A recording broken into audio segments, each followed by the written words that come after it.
తిరువారూరు నుండి తిరువయ్యారికి మకాం మార్చాక త్యాగయ్య గారిని తిరువయ్యారులో ఉన్న సంస్కృత పాఠశాలకు విద్యాభ్యాసం కొరకై పంపటం జరిగింది. త్యాగబ్రహ్మం గారు అక్కడి సంస్కృత పాఠశాలలోనే విద్యను నేర్చుకున్నారు. సంస్కృతం నేర్చుకోవటం మూలాన ఆయన అనేక గ్రంథాలు పఠించటం, వాటి యొక్క సారాన్ని గ్రహించటం, బుద్ధి కుశలత, స్పష్టమైన జ్ఞానం, స్పష్టమైన ఉచ్చారణ అన్నీ ఆయన నేర్చుకోవటం జరిగింది. త్యాగరాజు గారికి 8వ ఏట ఉపనయనం చేశారు. 8వ ఏట ఉపనయనం చేసి తండ్రి గారు ఆయనకి రామతారక మంత్రాన్ని ఉపదేశించటం కూడా జరిగింది. వీరి తల్లిగారు చాలా రామభక్తురాలు.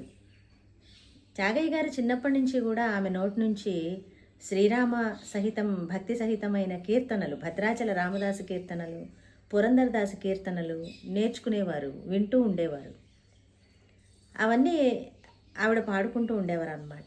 ఆ రకంగానే శ్రీరామ భక్తి వారింట విలసిల్లటం కూడా జరిగిందని చెప్పుకోవాలి. అలాగే తండ్రి గారు శ్రద్ధాభక్తులతో చేస్తున్నటువంటి శ్రీరామ పూజ ఉత్సవాలు ఇవన్నీ కూడా త్యాగరాజు గారికి అందులో భాగం ఉండటం, తను కూడా పాల్గొని అన్నీ చేయటం కూడా జరుగుతూ ఉండేది. బహుశా దీనికి ప్రేరణ రామదాసు గారి, భద్రాచల రామదాసు గారి ఉత్సవాలే కావచ్చును అని చరిత్రకారుల అభిప్రాయం. అదేవిధంగా వీరు కూడా ఉత్సవాలు నిర్వహించటం, అన్నదానం చేయటం, ఆ తర్వాత పూజించే విగ్రహాల్లో భద్రాచలంలో రాముడు ఎలా కొలువై ఉన్నాడో ఆయన ఒళ్ళో సీతమ్మ వారు ఉన్నట్టుగానే త్యాగరాజు గారి ఇంట్లో కూడా అటువంటి విగ్రహాలే ఉండటం నమూనాగా మనకి కనిపిస్తూ ఉంటుంది. ఇదంతా చరిత్రకారుల పరిశోధనే. ఈ రకంగా వారు అక్కడ తిరువయ్యారులో విద్యాభ్యాసం చేశారు.